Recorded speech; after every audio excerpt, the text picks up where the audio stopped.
And in the last 6 years, Governor Abdurrahman Abdulrazak has assumed that mantle of leadership. Do you think Kwara State is progressing at the moment, or we are retrogressing? I think there's a serious decrease in the way I see the way governor being run. To be honest, yes, if you go around, you see project. I need to infrastructural development will be way. Not really infrastructural. What do you mean by infrastructural development when it's not impacting on people? Smart city project and the general urban renewal project. In my own opinion, when people say government is for the people, by the people, I do not see any reason why you want to formulate a policy for the people and that policy has an adverse effect on them.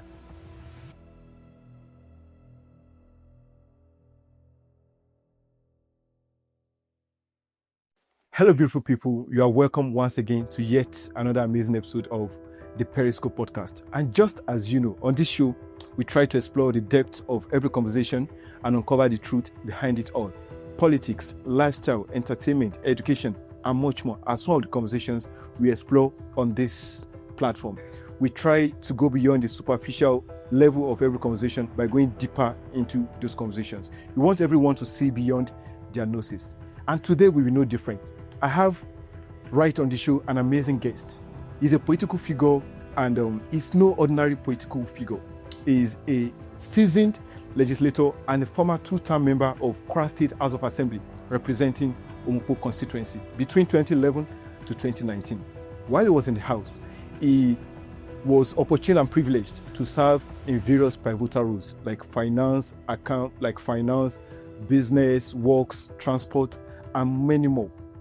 But beyond this amazing resume, he is widely known for his early political entry under the tutelage of one of the finest Nigerian politicians, Dr. Bukola Saraki.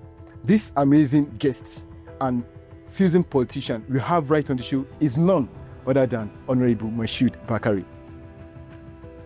Good day, Honorable, and welcome to the show, sir.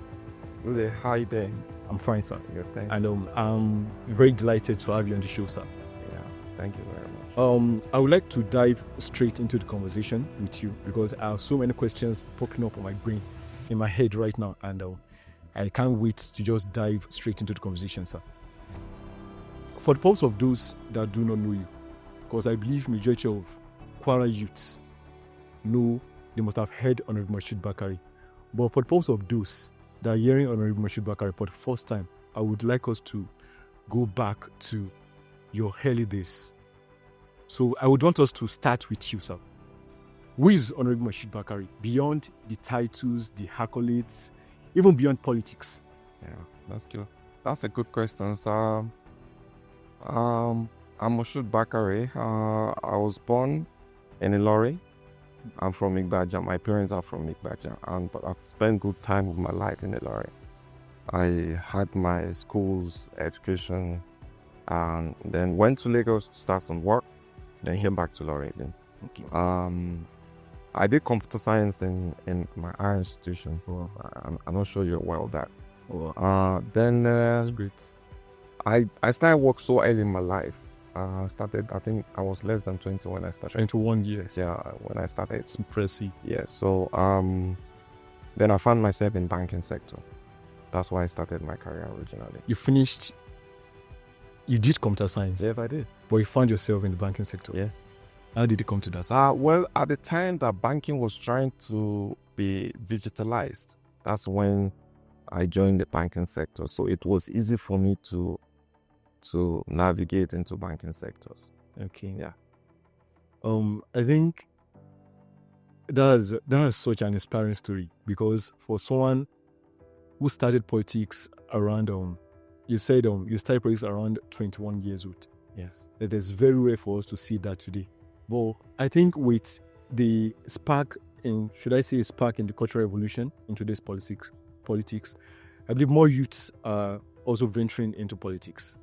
So what can you say about the cultural revolution that has instigated more youths into politics? Well, there's no other thing than lack of employment, in my own belief. Okay.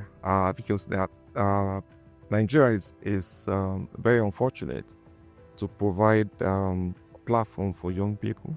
So they see politics, not all, but majority of them see politics as the only option in the labor market. Not many of them wanted to do politics because it's a passion, but there's no other alternative. And was that the same for you? It wasn't. As a matter of fact, I don't intend to be a politician at all. Like I said earlier, I started work originally at the age of 21, immediately after I finished my school. So, and at that time, I spent almost about 3-4 years in banking sector. Then, when the time to run for an election by the then former governor, Dr. Saraki, he identified in the banking and said he needed my service to come. So I already have a pre-experience in banking sector. So that made it easy for me to integrate into politics. So we ran the election together. Then after the election, I became his private secretary. Then later I was made the personal assistant to him. Because I read an article that you did with Premium Times some time ago, and you said you were a junior finance officer. Yeah. And from there, you started working with Dr. Bukola Saraki. Yes. To me, I believe it's not always easy to work with people like Dr. Bukola Saraki, people of his caliber, especially at such a young age. So how did you do it? Well, what did Dr. Bukola Saraki see in you to find you worthy of such position? To be honest, it's not only me. Okay. I think if there's one thing to be said about him, is passion to work with young people, not only me. At that time I joined him, it was barely 39 years or 40 years when he started. Dr. Bukola Saraki. Yeah, I recall. It was 39 or 40 or thereabouts. So literally all these people that started working with him at that time were young people. I might be the youngest at that time, but he likes to work with young people, because he said to me one day when I asked him about these questions, and said, "Come, Excellency, why do you like working with young people?" And he said, "Well, they are very energetic. You know, I stay up late, I work late, so I want people that will be there with me, with their strength and energy." And he also said, it's a kind of investment. You know, when you grow people, they work with you all the time. They become an investment to be useful to the society. I remember that's what he told me. And at that time, were you the one he took interest in, or there were others like you? There are a lot of young people working with him at that time. You have the likes of Olaji Abdullahi. Okay. You have the likes of Zachary Mohammed. Quite a number of people. Some find their way out of government along the line. And I mean, today you still have a lot of people who stay there with them. That we started early. Okay. Yeah. Okay. In today's politics, I think around 2013, there was a particular view, the not too young to run movement by the Yaga Africa. Do you think that view actually, because I think more youths are now involved in politics, unlike it used to be. Do you think that youth actually sparked that cultural evolution? Yes. I can say partly the bill helped in a way, because I recall that when I was in the house was when the bill was brought forward. So I participated in the passage of that at the state level. And I recall, if I don't make a mistake, that part of what I said on the floor was there's going to be a need for political training of these young people, because leadership requires training. I had a conversation with someone who told me sometimes that Barack Obama did not find himself by accident in politics. He went through the tutelage. He was in Harvard Business School. These are schools that are known for leadership training. So, the bill actually helped in a way, but there's another area that I think we need to focus on, which is the training that requires for leadership. The community impact, the interaction, the consultation part of it is very important. Because actually, I don't know the way it was in those days, but I believe most of the youth of nowadays, majority of them, they see politics as an avenue where they can salvage their greed, where they could liberate themselves, and not for the interest of the people. Because the youth are championing for their involvement in politics, and you are saying we don't want the old folks at the helms of affairs. What do you think the youths themselves, do you think if they eventually take on the mantle of leadership, do you think they they have the capacity to actually get things right? Well, in my own opinion, I don't think the leadership role is not being determined by people. It's determined by the system itself. It's like a house you built, and you have each rooms. It's not each person that enters that determines how the house will look like. It depends on how you set it, and that's why there's need for us to have a paradigm shift in terms of the way we align our systems. We need to build a very strong system that whoever that comes in would not really influence it. Rather, it will influence such a person. So in my own opinion, I think there's need for us to increase our focus on how to make a strong system work, so that anybody that comes in will have a lasting legacy and footprint on it. Okay. And I think that was the same opportunity Dr. Bukola Saraki gave to you. Yes, as a dean. absolutely. And is the line of service. Yeah, because I studied him a lot, and one thing I find very inspiring is the way he's trying to touch a lot of people's life. I look around today and I see some people, or maybe some governors, some government officials, who have maybe young people in their cabinet also, but are they really doing the same thing that I learned from Dr. Saraki? Part of what I learned that I used to do that time is, apart from getting you at a young age, it will give you an adequate exposure, it will give you adequate leverage, it will make you About teamwork. a lot of people. How about the teamwork? Yeah, of course, that's part of it. Okay. Yeah, you also, because as early as I was then, I remember I used to sit across his table and then we'll be treating files together, we'll be asking questions. What's your view? What do you see today? Is the Commissioner for Work said he proposed a road from Akere to Songo. Have you been to that area before? What's the economic part of it? Those are the things he will try to engage you on. So, to me, I think he's a very amazing person in such a way that he gets you involved in everything he wants to do. So many things, do you think we have a mall in Ilorin? Do you think it will fly? How much do you think a supermarket make in a month? Do you think if you upgrade our international airport, people will patronize? So, those are the things that they keep asking you. So, he's been a very wonderful guy to my life and to everybody that I know. That's good to know, because not many leaders, we can't say that for many leaders that we have today. And let's go into the main discourse of today, which is governance. And I want us to start at the state level, Kwara State to be precise. PDP had their run. I think they were there for about 16 years during the Fourth Republic. And in the last 6 years, Governor Abdurrahman Abdulrazak has assumed the mantle of leadership. In a comparative analysis, if you have to compare both governments, do you think Kwara State is progressing at the moment, or we are retrogressing? Well, if I had to compare, without being biased, I'm being objective. Yeah, I'm trying to be objective at my age. I think there's a serious decrease in the way I see the way government being run. To be honest, yes, if you go around, you see project, I need to... The infrastructural development is everywhere. Not really infrastructural. What do you mean by infrastructural development when it's not impacting on people? Do you understand? I told you earlier on that when Dr. Saraki was there, I see the same thing happening during Media and Dr. Abdul Fattah Ahmed. Governance is for the people, by the people, and for the people. So there must be an interaction of, okay, this is what I want to do. How is it going to impact on people? What is it going to bring in the long run? Not that you just wake up and said, okay, this is what I want to do.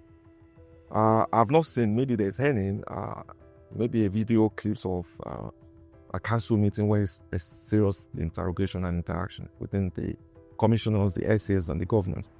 That people bring ideas to the table when the governor proposed. I had not also seen... Well, they had a ministerial briefing recently. where the commissioners and appointees of I'm not saying about briefing. I'm saying a council meeting where you go to discuss all this, before you take it to the House of Assembly. Honestly, I've not seen the House of Assembly where there's a serious debate about the proposed budget or project by the governor himself. So you tend to be asking yourself questions. I mean, is the state being run solely by one person or by a lot of combination of people in government? So I don't see that same answer. And that's why I say there's a difference between the government I witnessed in the last 16 years when I was in government and now. But sir, PDP they were there for 16 years. Yeah. We had the administration of Dr. Bukola Saraki. We had that of Malam Abdul Fattah Ahmad, and that's 16 years. Governor Abdul Razak has only been there for 6 years. And in the last 6 years, there's a legacy project that is going on, which is the Urban Renewal Initiative. When did that start? I think since about 2 years ago. Okay, when did the government start it? That was in 2020. So you ask yourself the question. That was in 2019. Okay, you ask yourself questions.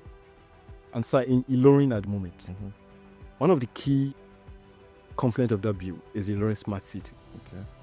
And at the moment, everyone can see the infrastructural development, the road expansion, the road expansion, the monumental projects that are going on. What are the Ilorin Smart City projects? Okay, I'm this. And which is a part of the urban renewal project of Governor Abdul Razak in his 6 years of governance.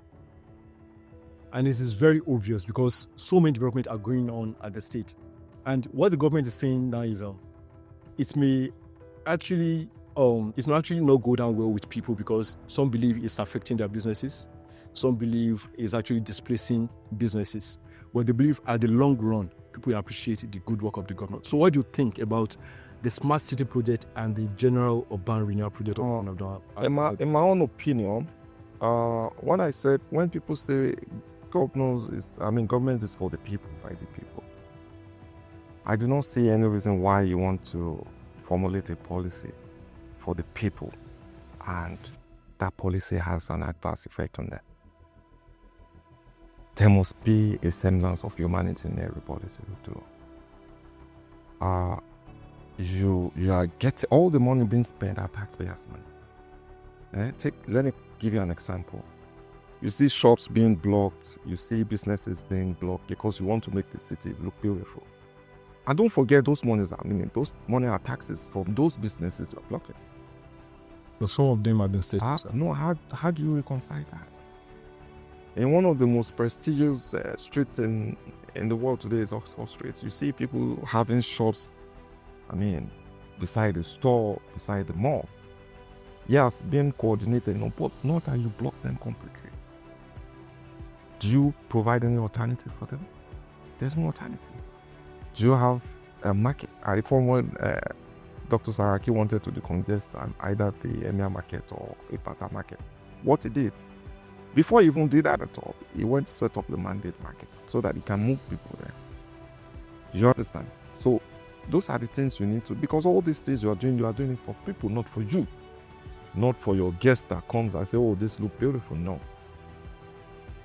But people think the state is due for urban renewal. I'm not denying that. It's long overdue. Okay, now let me tell you something. Yes, the state is due for what's it called? The urban renewal project.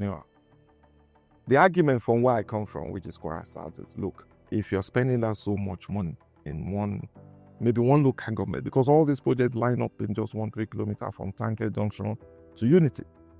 If you count all those projects left and right, they're almost about 200. But how about the projects, the buildings and infrastructures along the government house? That's what I'm saying. Just conference center, just have those. No, look, that's why I said if you have a vibrant government, the House of Assembly will have said, look, yeah, urban renewal is a good project and policy. But yes, we also have our own local government. What's the plan? As you're doing the urban renewal, are you looking at other local government also? So that development can be going side by side. You don't concentrate the whole money in the whole city. That's not where all taxes are being paid. Do you understand? Yes. Yes, you are one of the biggest companies today is Camwire. It's all situated in Illinois. It pays one of the biggest taxes for the state. What are you doing to where I come from, somewhere like Fellow? What legacy projects are you doing? You understand? So if you have this vibrant house, this is where all this discussion will come up. That look here, you can spend 200 billion in the smart city, fine, or the urban renewal. But hey, give each hire people that I represent, can you please give us about 5 billion so that we can do some road network, connecting road to our people too. I mean, that's why it is called democracy. Because another thing is one of the key projects under this urban renewal project, Smart City is one, just as I mentioned earlier. Another one is a mass housing unit. I think the state is planning on building about maybe 700 housing units. Well, I think by 2025 they are planning on building we want to be sure of that. So they are planning on building about 250 units of mass housing in 2025. So do you think the mass housing, even together with this recently erected flagpole at the Unity Road, do you think these are good projects that needs to be celebrated? Well, I think we should just focus our discussion on those projects. The mass housing, I haven't seen any foundation, I don't think they also started yet. I mean, you have less than 2 years, you are setting up, a mass housing. How many years do you have left in the problem? That's the person we should ask. That's why they are only starting with 250, sir. Have they started? I haven't seen it. Do you understand? I mean, that's why when you said this government has spent about 6 years, I ask you the question, when did they started all this project? 2 years down the line. That means the whole 4 years, what were they doing? Were they using 4 years to make preparation? Do you understand? So, to me, it doesn't add up. If I were governor, I would do a project that until my last day, I'll make sure that project is finished and commissioned and being put into use. And the Unity flagpole. The pole has faced some criticism from some people, and is being referred as a monumental project. Yeah. So what do you think about that flagpole? Well, I have not seen the government response regarding the pole. I don't know why they decided to do that. But I don't think that's a priority for the people of the state. But the Commissioner for Communication said is a monument of unity and an identity, and it represents the sovereignty of this country. Well, that's their own personal view. But to my own view and to the view of many, and I'm sure you're aware, I thought that people don't think that's a priority. Actually, for me, I don't think it's beyond a monument of national unity. And I think that's what the state government thinks as well. Just a monument of sovereignty of this country. And I feel it's something we should laud. Okay, let me tell you something. Let's look. If you travel abroad very well, you realize that each city has something unique. Like it's been known, you see Eiffel Tower, Paris, you see the London Clock Tower, So those I think we should be thinking about. Things that will be synonymous with the state. If you want to talk about one of the most beautiful mosques in Nigeria, and I talk about it in Central Mosque. What was the brain behind it? What was the consensus? You have to do things that, well, maybe. And you're already talking about. I don't see anybody that will come to Nigeria and say, come, I want to go and look at the flagpole in Ilorin. So it's the tallest in the whole of West Africa. Oh, okay, maybe. It was formerly, I think, in Jigawa, during KB. Okay, so if somebody else can wake up tomorrow and Kwara State another, today, I think it's about 700 meters. If somebody decided to 70 meters. Okay, 70 meters. So if somebody decided to do like 100 meters now, I don't know whether you get. Let's take a shift from, I think that's enough for the state politics. Okay. Let's still on the state politics. The FY bill. This bill has generated. I don't think that bill is necessary. The FY bill? I don't think it's necessary. You mean the recently included around? Why will you be censoring people on what to say? Excuse me. There's a freedom of information. There's around the world. The world has gone digital. Why must I need to see a governor if I really want to know something going on in the government? So you're saying they don't need the approval of the governor before Why do you need information is approval? released? Because you don't need it. You don't need it. I mean, the state should even have a website where it must be very interactive. I can ask a question without necessarily to see the commissioner in charge of. Do you have any state in the country that does that? I'm sure there are. Lagos State is doing that. I mean, I see some other state too. If you don't have anything to hide, why do you have to pass that kind of bill? That's my question. You don't need to pass it So do you think that bill shouldn't have been passed? at all. Because some are saying it shouldn't have been domesticated in the first place. That there is a Supreme Court judgment, Yes. and that judgment should have taken effect in all states of the country. That the state shouldn't have domesticated the bill. But some are saying that this bill, that the government has the right to domesticate the bill at the state level, The bill, I'm sure you are aware, still there's still so much controversy surrounding it. even till the Yeah, the NBA are taking up the federal government. I mean, when political office holders get to office, they don't get carried away. We are all political office holders are being paid by taxpayers' money, and these taxpayers, you're saying they don't have a right to ask you questions. That's I believe our audience out there, they have the questions to ask themselves. If you don't have anything to hide, questions my to brother, look, we are, and this is part of what I think we need to address. If you don't have anything to hide, hey, come to my table, go to the House of Assembly, go to each ministry. If you have any information to hide, let them answer you directly. What are you hiding? That's a question. That's a good response, sir. Yeah. On national politics, we witnessed the administration of President Muhammad Buhari in the last 8 years, and everyone saw what really transpired in that administration. Now we have a new leadership, President Bola Ahmed Tinubu, in the past 2 years, and I think in recent times they celebrated 2 years in office. So in terms of socio-economic developments, what can you say of the administration of President Bola Ahmed Tinubu in the past 2 years? Looking at all in terms of policy, in terms of development, infrastructural development, the bills and all, what can you say about this government? If I have to judge without being biased, I would say nobody had ever seen the impact of this current government in the last 2 years. Yes, they might have a policy that if I get to the office, I will do the same. But sometimes, one thing about policies, how you do it, when you do it, they are very important. And timing. I think one of the major mistakes here that a lot of people flagged is the issue of removal of subsidy and at the same time the valuation of naira. These are two major policies. But don't you think the removal of subsidy has actually helped the country to grow its own economy? Okay. Because most of the FAC of every state has been increased to about 300%. Okay.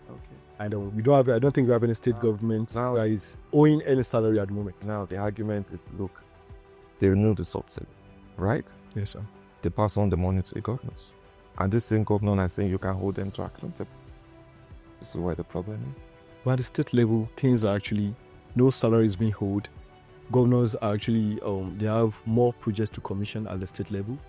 And we have several legacy projects ongoing at the federal level, like the Coastal Highway and other 3 legacy projects of President Bola Ahmed Tinubu. Well, I think the people on the street will tell you that they haven't seen the effect of the policy. So in terms of performance assessment, what can you say about the government? I told you, the subsidy, the devaluation, there are things that should have gone a long time ago.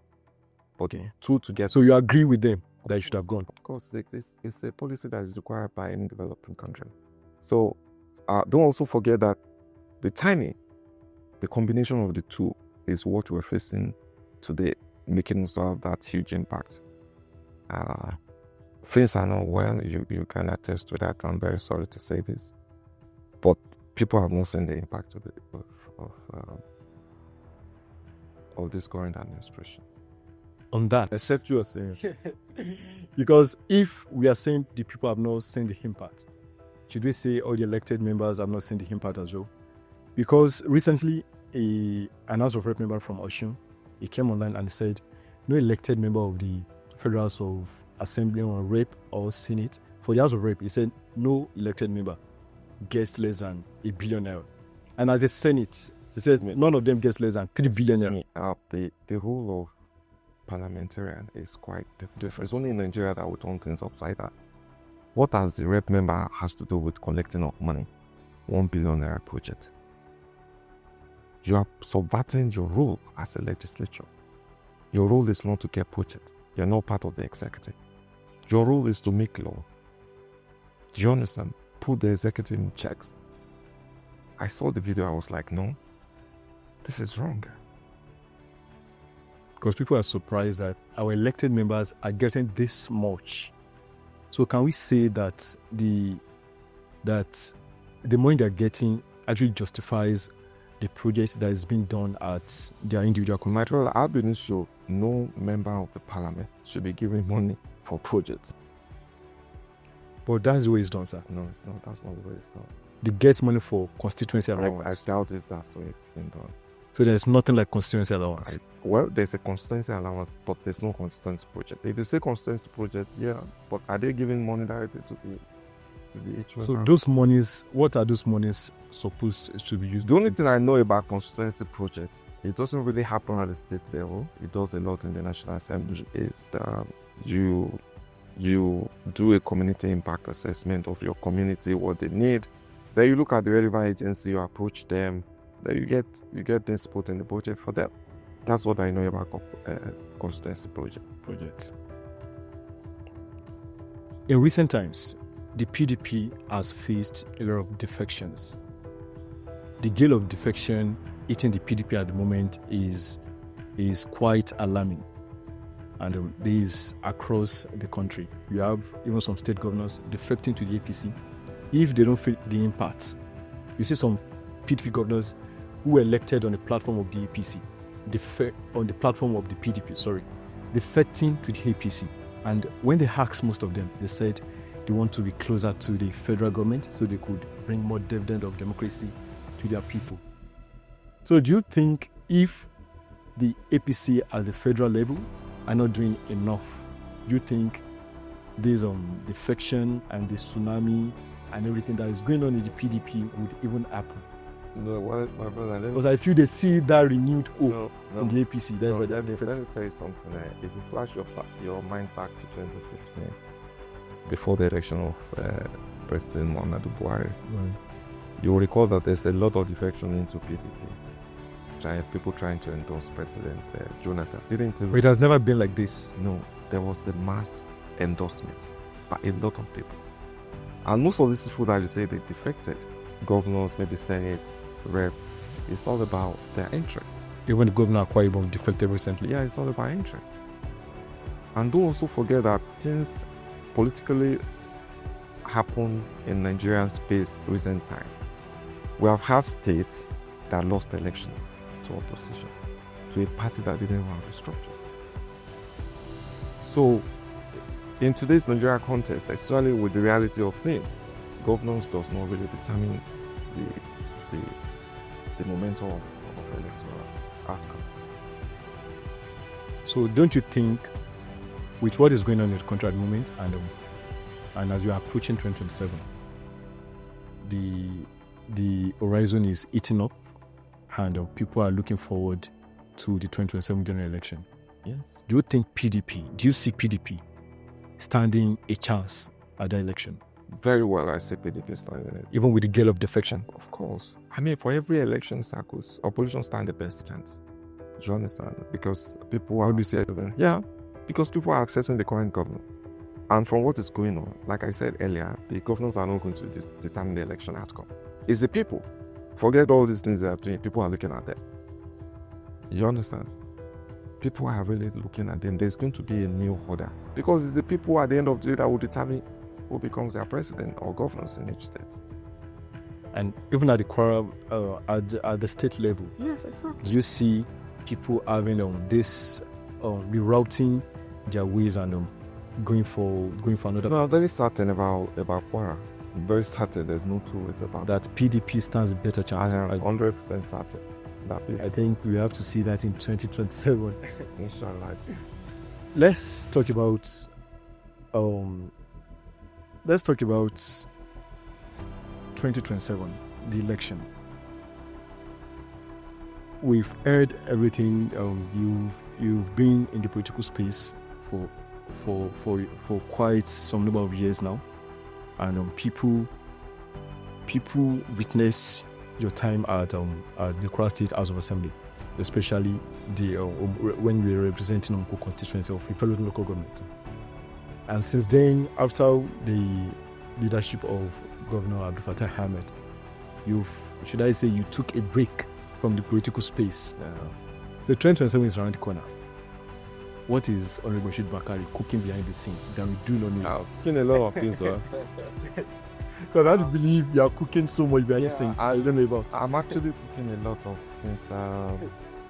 I decided to take up a challenge because when I look at the crops of people representing all the constituencies across the state, you tend to be asking yourself the questions. I mean, especially for someone like me who witnessed so much in government, I think there's need for us to have an improved quality set of people. So I am planning, and at the moment I'm doing a consultation and my people to consult them, to inform them of my intention to run for the Federal House of Reps. I am going to be representing Onyo, Ifelodun, and Ofa. I think you have a rep member at the moment. Yes. So they should expect to see Honorable Moshood Bakare on the ballot content himself. Yeah, I'm going to take that. That's because I realized that you need influence in that level of position, and I've got God has given me that grace to have that kind of level of influence and exposure. I recall when I was in the house, I didn't mention that to you. Okay. Each time I look back and I check my record and I see what I did, I'm so proud and happy about it. Could you tell us a little about what you did, or some projects you did? Yeah, that's what I want to mention. Kwara State Inland Revenue Service was backed under my leadership as Chairman of Finance and Appropriation Committee. Because I recall when Dr. Fattah Ahmed wanted to borrow money, that's the genesis of that reform that you funded. Okay. The whole house said, no, you can't borrow money. We think we have enough debt to be paid. So this, can you look elsewhere? So the issue of reform for revenue came up. I think we can generate more money. So the bill was sent to the house. Luckily, I was the chairman of Appropriation and Finance. With my committee, we traveled to Lagos. I think we went to one of the southern states to go and check how they're doing their IGR process. So after about a week, we came back. We tried to cross the T and dot the I's. So we came up with our own bill. It took a lot of effort to get that agency to run it today, because I recall that we faced a lot of resistance. But the House gave the agency a serious backing. Said, look, this is necessary because we have seen the future in it. At that time, the state was doing about 500 million naira per month. But we know that after the bill is being passed, we should be hitting about 2 billion, 3 billion naira per month. So we had to call a stakeholder meeting, invite traditional rulers and say, look, this is very necessary. We can't force things on you, but we let them see the bigger picture. Sure. And eventually, we started gradually. The first 3 months, the target was met. The next 6 months, we surpassed the target. So each time I pass this agency today, I'm very happy that I was part of the process. And in my constituency, I was able to attract a lot of things, projects that are standing today, especially in my town, where I did one of the biggest. That was Ibaja. Yeah, because I'm from Ibaja. Biggest turnaround for the cottage hospital today. That's the major hospital that people go for healthcare. So did a lot of polls, Even as a member of House of Assembly. House of Assembly, yeah. When the allocation was not what it is today. Yeah, exactly. Yeah, so got a lot of people employed to the government agency, and they're all doing fine today, because we still keep in touch with them. And I think those are the things that I think will add value to me when I get by the grace of God, if I get elected to the House, because you need the network, you need exposure, you need interaction to get things back to your people. So, and also, I was privileged when I was working with Dr. Saraki. There's no project. There's no project I don't have a touch in it. All the projects. I met Professor Nala recently. I was like, hi, Moshood. I remember when you called me 3 a.m. for the meeting. Call me 3:30 a.m. Yeah, because that's when you want to talk about the project. And I have to be there. You understand? You have to follow up with the commissioners.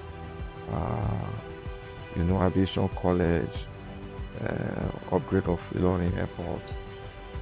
So many projects like that. Every single project you will see that I have a direct contact. So, I'm so happy and I'm grateful to God and my boss and brother, Dr. Saraki. Dr. Kwara Saraki. Who has helped me achieve this mileage in my life politically. That's good to know. Yeah.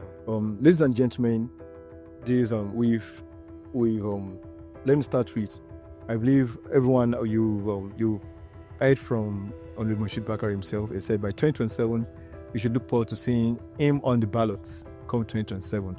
And so far it's been a very enlightening section with Honorable Moshood Bakare, a former two-term member of Kwara State House of Assembly representing Omopo constituency.